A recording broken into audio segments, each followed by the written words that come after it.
ನಮಸ್ಕಾರ ವಿದ್ಯಾರ್ಥಿಗಳೇ. ನಾನ್ ferrous metal ಮೇಲೆ ನೆಗೆಟಿವ್ ರೇಕ್ ಟೂಲ್ ಮತ್ತು ಫೆರಸ್ ಮೆಟಲ್ ಜೊತೆಗೆ ಅಳವಡಿಸುವುದರ ಜೊತೆಗೆ ಥ್ರೆಡ್ ಕತ್ತರಿಸುವ ಅಭ್ಯಾಸದ ವಿಷಯಕ್ಕೆ ಸುಸ್ವಾಗತ.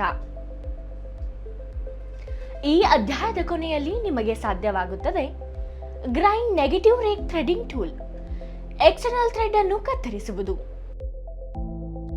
Materials and equipment: lathe, coolants, thread cutting tools, thread gauges, tap and dies for ferrous metals, wrenches or spanners, thread lockers,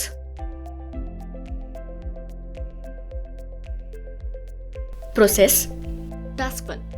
grinding negative rake. ಚಕ್ರವನ್ನು ಕೈಯಿಂದ ತಿರುಗಿಸಿ ಮತ್ತು ಫ್ರೀ ರೊಟೇಷನ್ ಅನ್ನು ಗಮನಿಸಿ. ಟ್ರೂ ರನ್ನಿಂಗ್ ಗ್ರೈಂಡಿಂಗ್ ಚಕ್ರಗಳನ್ನು ಪರಿಶೀಲಿಸಿ. ಕನ್ನಡಕಗಳನ್ನು ಧರಿಸಿ. ವೀಲ್ ರೆಸ್ಟರ್ನಿಂದ ವೀಲ್ಗಳನ್ನು ಡ್ರೆಸ್ ಮಾಡಿ.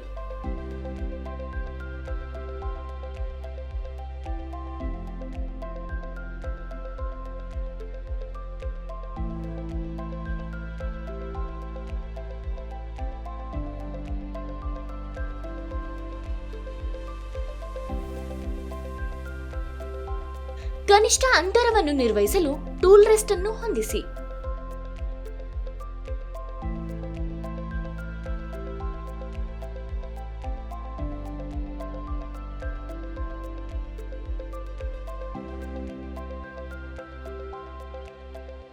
ಫ್ರಂಟ್ ಕ್ಲಿಯರೆನ್ಸ್ ಆಂಗಲ್ 7 ಡಿಗ್ರಿಯನ್ನು ಗ್ರೈಂಡ್ ಮಾಡಲು ಚಕ್ರದ ವಿರುದ್ಧ ಟೂಲ್ ಅನ್ನು ಹಿಡಿದುಕೊಳ್ಳಿ.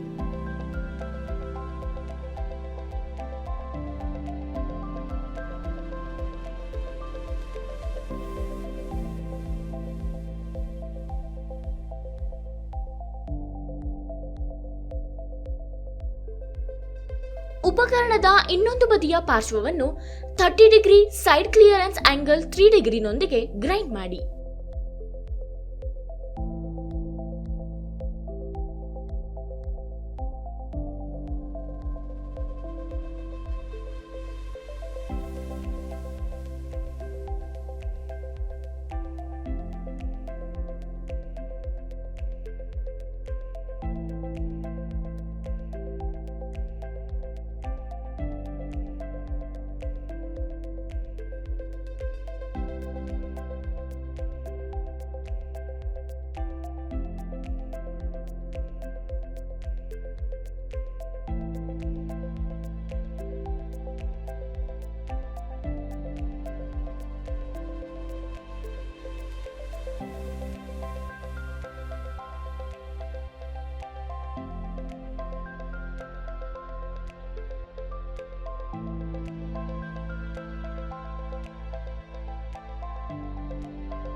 ನೆಗೆಟಿವ್ ಟಾಪ್ ರೇಕ್ ಅನ್ನು 3 ಡಿಗ್ರಿ ಗ್ರೈಂಡ್ ಮಾಡಿ.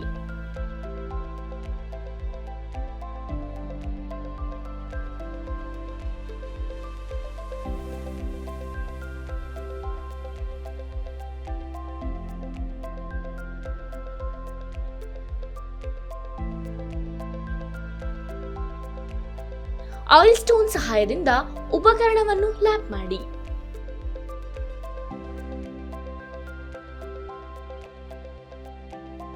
Task 2. Threading on non-ferrous ಮೇಲ್. ಕಚ್ಚಾ ವಸ್ತುಗಳ ಗಾತ್ರವನ್ನು ಪರಿಶೀಲಿಸಿ.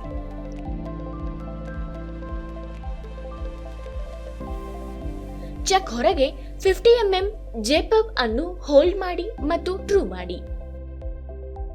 ಒಂದು ತುದಿಯನ್ನು ಫೇಸ್ ಮಾಡಿ. 30 mm ಗರಿಷ್ಠ ಉದ್ದಕ್ಕೆ ತಿರುಗಿಸಿ.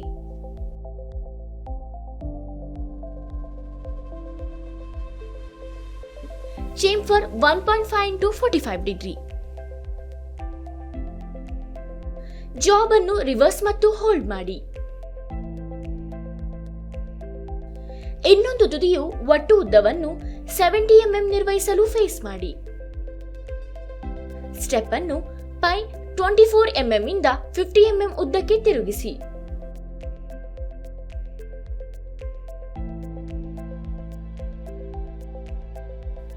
mm ಅಗಲಕ್ಕೆ ಅಂಡರ್ ಕಟ್ ಅನ್ನು ರೂಪಿಸಿ ಮತ್ತು ಅಂಡರ್ ಕಟ್ ಡಯಾಮೀಟರ್ 20 mm ಅನ್ನು ನಿರ್ವಹಿಸಿ.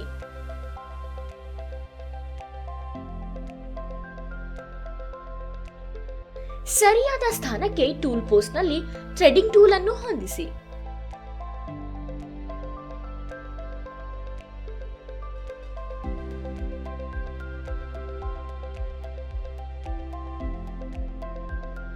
ಟೂ 2.5 mm ಪಿಚ್ ಥ್ರೆಡ್ ಅನ್ನು 45 mm ಉದ್ದಕ್ಕೆ ಕತ್ತರಿಸಿ.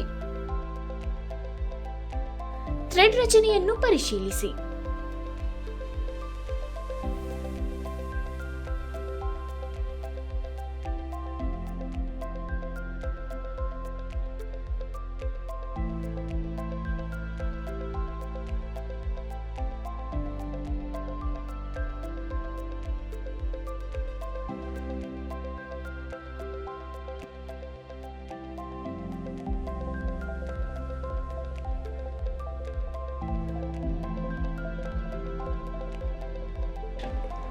ಈ ವಿಡಿಯೋದಲ್ಲಿ ನಾವು ನೆಗೆಟಿವ್ ರೇಕ್ ಥ್ರೆಡಿಂಗ್ ಟೂಲ್ ಅನ್ನು ಹೇಗೆ ಗ್ರೈಂಡ್ ಮಾಡುವುದು ಮತ್ತು ಎಕ್ಸ್ಟರ್ನಲ್ ಥ್ರೆಡ್ ಅನ್ನು ಹೇಗೆ ಕತ್ತರಿಸುವುದು ಎಂಬುದರ ಕುರಿತು ಕಲಿತಿದ್ದೇವೆ. ನೀವು ಎಲ್ಲ ಪರಿಕಲ್ಪನೆಗಳು ಮತ್ತು ಅಧ್ಯಾಯಗಳನ್ನು ಅರ್ಥ ಮಾಡಿಕೊಂಡಿದ್ದೀರಿ ಎಂದು ನಾನು ಭಾವಿಸುತ್ತೇನೆ. ನಮ್ಮ ಮುಂದಿನ ವಿಡಿಯೋದಲ್ಲಿ ನಾವು ನಿಮಗೆ ಮತ್ತೊಂದು ಅದ್ಭುತ ಪರಿಕಲ್ಪನೆಯನ್ನು ತರುತ್ತೇವೆ. ಅಲ್ಲಿಯವರೆಗೂ ಕಾಳಜಿ ವಹಿಸಿ.